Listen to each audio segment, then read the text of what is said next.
Today we're going to discuss the movie Dune and how the idea of an extremely extended lifespan and genetic manipulations in humankind are represented in the books of Frank Herbert.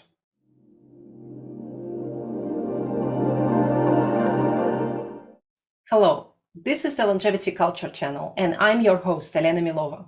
I'm a science journalist and psychologist, and on this channel we are discussing the idea of radical life extension and the psychology of healthy longevity. The first series of the podcast explores the idea of radical longevity as it is represented in movies. If you are curious about that, you are welcome to hit the subscribe button and click the bell to receive notifications of new episodes. Spoilers alert! Can one genetically alter a human being to live longer? Are there any substances that can significantly extend life? Is it possible to transfer knowledge and memories from one person to another? Let's find out together.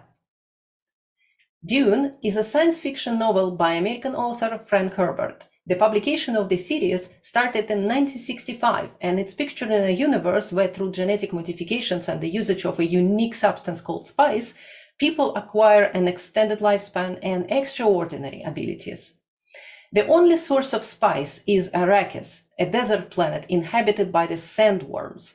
Spice is the product of their bodies that is acquired by either mining or by various medical manipulations with young worms.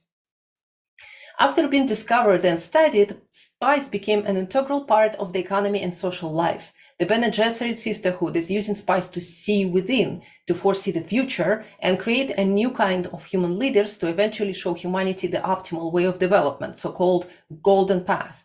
Spice is also used by the Space Navigator Guild, whose members are capable of folding space and thus maintain the transportation between different planetary systems. Spice also extends life of the elites, allowing the royal family members to have a lifespan of several hundred years. The story begins when the emperor of the known universe, whose power is weakening, decides to remove his competitors House Harkonnen and House Atreides by making them fight among themselves. He orders the Atreides to replace Harkonnen on Arrakis and take over the spice production. Then Harkonnen are supposed to return and take Arrakis back with help of several legions of the Emperor's terror troops called Sardaukar. As a result of the conspiracy, Duke Leto Atreides dies, but his wife and son escape and successfully build a coalition with the local population, Fremens, to fight back.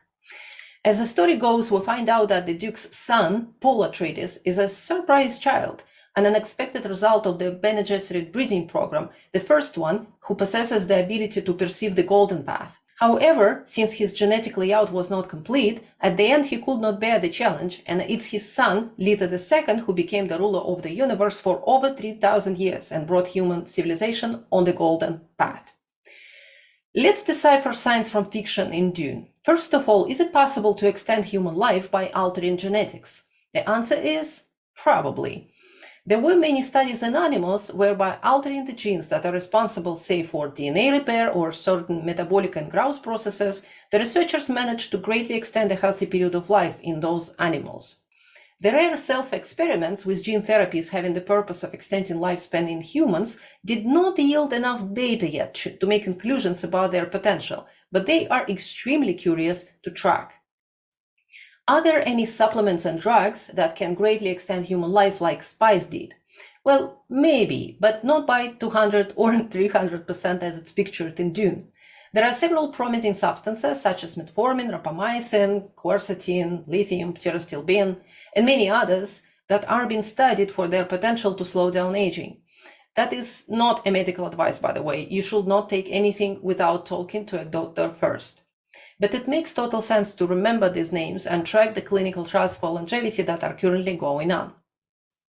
One more curious element of Dune is the usage of spice to transfer knowledge within the bloodline and its transfer between unrelated individuals.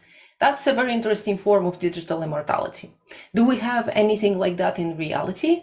Well, I'm afraid not. However, studies in neuroscience recently made it possible to communicate with thoughts. This brain-to-brain interface is achieved by connecting the brains of a human operator and a lab rat and transmitting brain waves in real time. Electrical signals are recorded from the operator's scalp, uploaded into a computer, and translated into specific instructions for the rat having electrodes in its brain. One can make the animal move this way. A similar technology is used to help immobilized people communicate with others through a computer or control a robotic arm to perform various actions. But the direct communication from one human brain to another so far only exists in twins conjoined at the head. Until we see full implementation of things like Neuralink, digital immortality would mostly exist in form of books, articles, movies, and other video and audio recordings, sort of what I'm doing right now. So, to conclude, I think Dune by Frank Herbert is a wonderful and very progressive sci-fi that shows interesting applications of life-extending drugs and neurohacking methods, even though the medical technologies pictured in the movie do not yet exist. I personally liked the movie by David Lynch a little more than the more recent version by Denis Villeneuve, but this is a matter of taste. What puzzles me, though, is that despite having lots of time, the people of the Dune universe did not study aging or spice well enough as to eventually take in lifespans under medical control. The developments of the Dune series take place 8,000 years from now, which makes the researchers of aging the worst procrastinators of the known universe. And now a small bonus for beginning supercentenarians. Let me remind you of 3 factors that can help prolong a healthy period of life. One of them is featured in the movie Dune. First, increase your level of education. Second, take care of your dental health. Third, listen to classical music. That is all for today. You are welcome to subscribe and to share your thoughts in the comments below. Let me know if you agree or disagree with my views on this movie, and feel free to suggest the movies to review in my next episodes. Bye!